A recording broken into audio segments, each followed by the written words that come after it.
In the heart of the vast Medo-Persian Empire, a new era had begun. King Darius, recently seated on the throne, was organizing his government. To maintain control over his vast territory, he appointed 120 satraps and 3 administrators over them. Among these leaders, one man stood above the rest: Daniel. Daniel was no ordinary official. He was an exile from Judah, taken in his youth, who had risen to prominence through his extraordinary wisdom and unwavering character. So impressive was Daniel's service that the king considered placing him over the entire kingdom. But greatness often breeds envy. The conspirators knew they would find no grounds for accusation unless it involved his faith. Daniel's devotion to his God was public and unwavering. He prayed 3 times a day, every day, no matter the risk. So the plan was set. The satraps approached King Darius with flattery and deception. They proposed a new royal law. For 30 days, no one in the kingdom should make any request to any god or man, except the king. Anyone who disobeyed would be thrown into a den of lions. Blinded by pride and unaware of their hidden motives, King Darius signed the decree and sealed it with his royal ring. According to the laws of the Medes and Persians, the decree was now irrevocable. When Daniel heard about the new law, he didn't panic. He didn't go into hiding. Instead, he went home, opened his upstairs window facing Jerusalem, and, just as he had always done, knelt down to pray. 3 times that day, he gave thanks to God and sought his guidance. Daniel knew the cost, but his faith was not something to be hidden, nor to be compromised. In the shadows, the conspirators watched and smiled. They had what they needed. Without delay, they returned to the king. They reminded Darius of his decree, then accused Daniel of violating it. The king was struck with sorrow. He realized too late that he had been manipulated.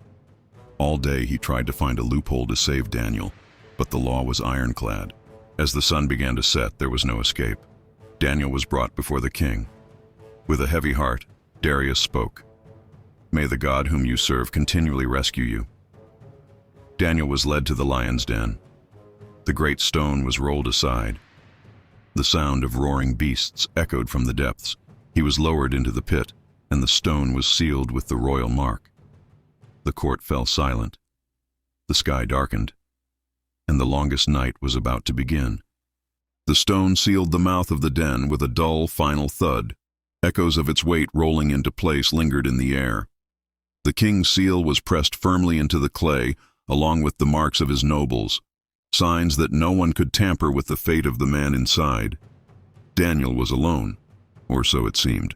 Inside the darkness, the air was thick and warm, filled with the low growls and steady breathing of lions. Their glowing eyes blinked in the shadows, watching him. The silence wasn't empty. It trembled with life. Every step Daniel took echoed. Yet he was calm, unshaken. His heart, though in a pit of predators, was lifted in prayer. An invisible presence filled the chamber. For just as Daniel had said to many over the years, "My God is able to deliver," so too now had that God sent his angel. A glowing form, unseen by the world above, stood beside the prophet. The lions were muzzled, not by chains, but by divine command. Dawn finally broke over the city of Babylon. Before the first rays of sunlight struck the palace walls, King Darius rose and hurried to the lion's den. His royal guards struggled to keep up as he raced through the courtyards, his face pale from a night without sleep. When he reached the sealed entrance, he called out, not with hope, but with desperate longing, "Daniel, servant of the living God, has your God, whom you serve continually, been able to rescue you from the lions?" For a moment, there was only silence. Then, an answer. A voice echoed from the depths of the den, steady, alive. "O king, live forever.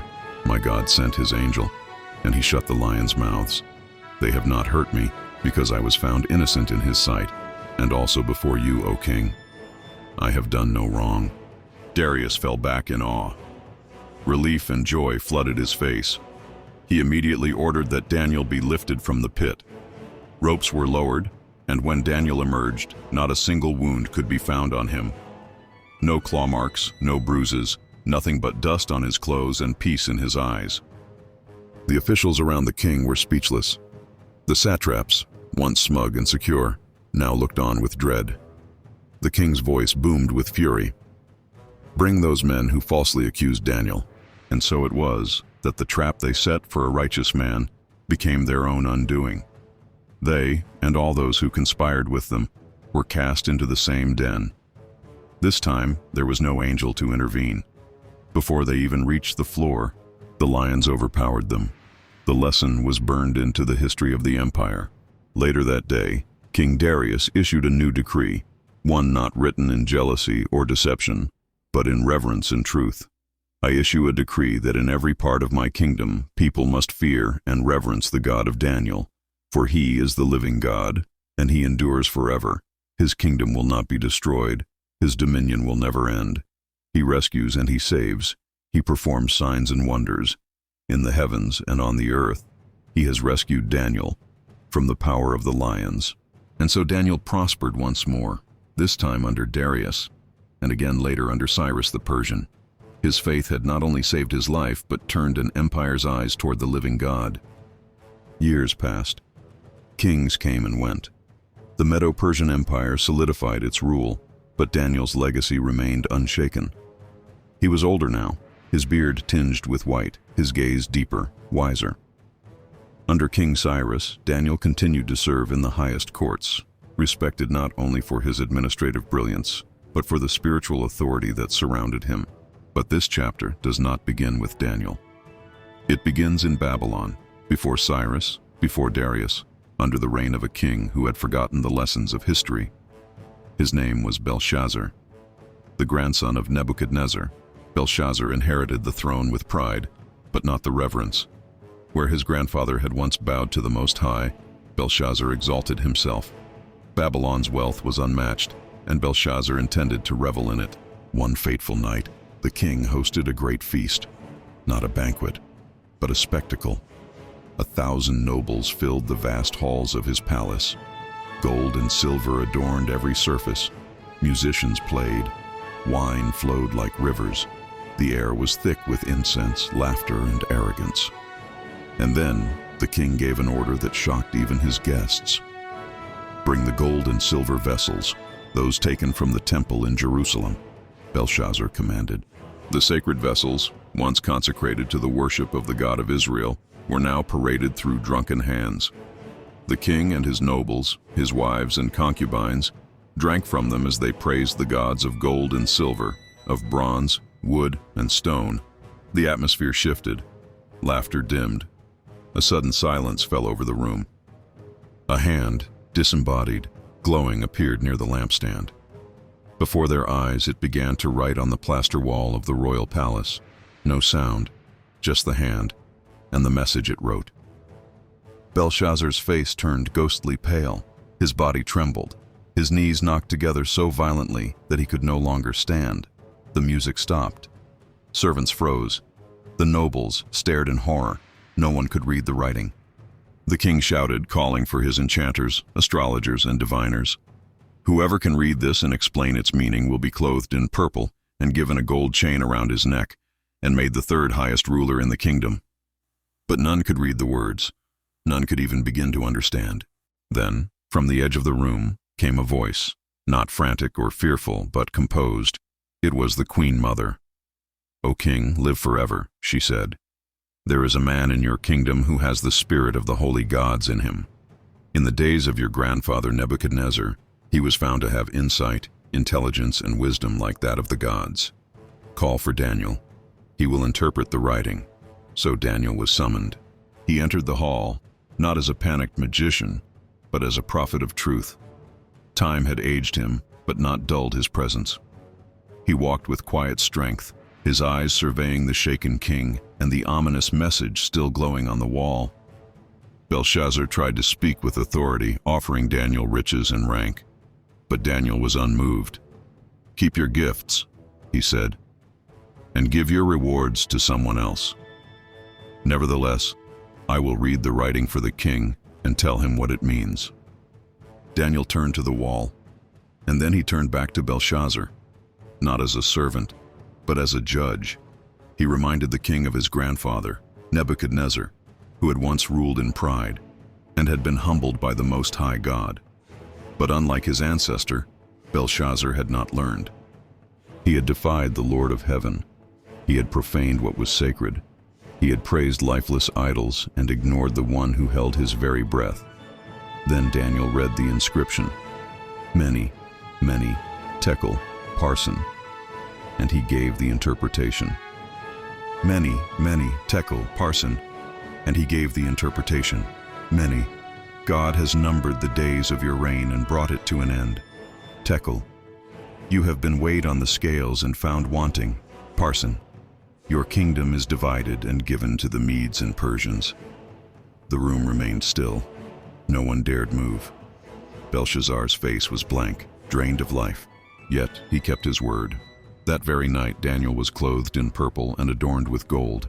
He was proclaimed third ruler in the kingdom.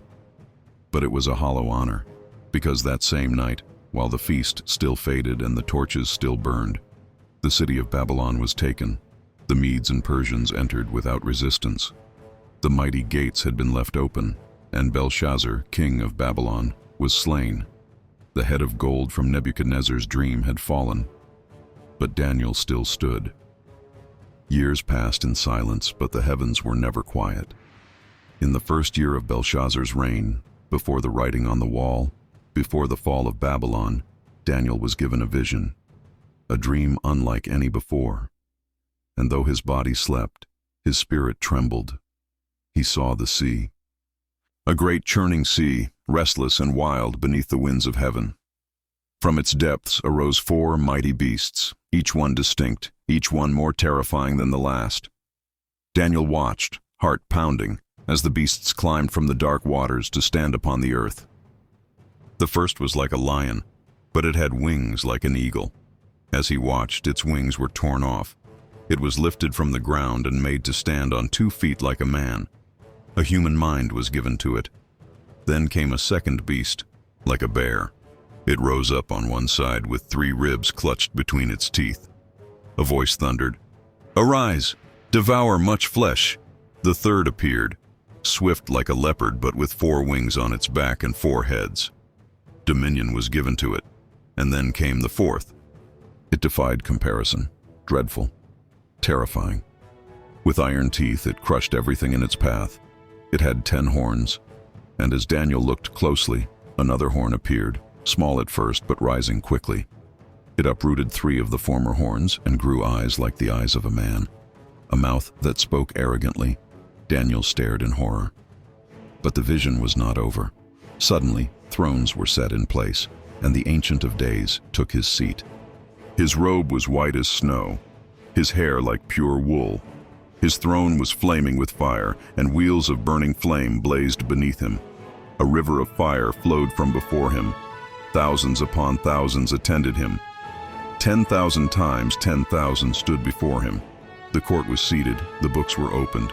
The little horn continued to speak arrogantly, but its words were drowned by judgment. Daniel saw the fourth beast slain, its body destroyed and thrown into the blazing fire. The dominion of the other beasts was taken away, but their lives were prolonged for a season. And then he saw one like a son of man, coming with the clouds of heaven. He approached the Ancient of Days and was led into his presence. To him was given authority, glory, and sovereign power. All peoples, nations, and men of every language worshipped him. His dominion is everlasting. His kingdom will never be destroyed. Daniel awoke trembling. Though the vision was grand, the meaning disturbed him. He approached one who stood nearby in the vision, an angelic figure, and asked for the interpretation. The 4 beasts, he was told, were 4 kingdoms that would rise from the earth. But in the end, the saints of the Most High would receive the kingdom and possess it forever. Still shaken, Daniel pressed for more. The 4th beast in particular haunted him. Its cruelty, its 10 horns, and the strange little horn that rose with eyes and a blasphemous mouth. The interpreter explained, "The 4th beast is a 4th kingdom, different from the rest. It would devour the whole earth. Its 10 horns were 10 kings, and after them another would rise, different from the first, who would subdue 3 kings.